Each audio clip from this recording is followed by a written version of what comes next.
Excited for your new Puget system to arrive? We are too, and we want to make sure we get you unboxed and set up without any hassles. Once your new system arrives, you will first want to inspect the package and make sure there's no damages or intrusions.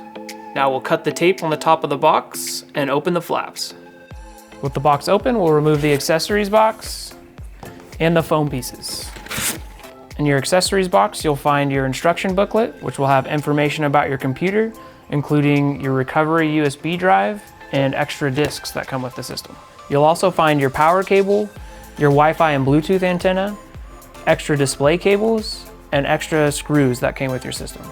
Now we'll pull the inner box out of the outer box. Now we'll cut the tape on the top of the box. We'll flip the box over gently, making sure the flaps are facing out. Slowly lift off the outer box. Remove the foam from the bottom of the chassis.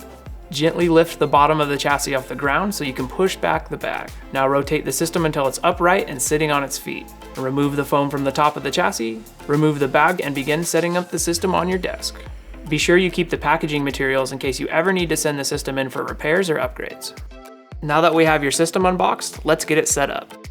We'll plug in the keyboard, mouse. In your accessories box, you'll find the Wi-Fi and Bluetooth antenna. We'll plug in speakers and monitor.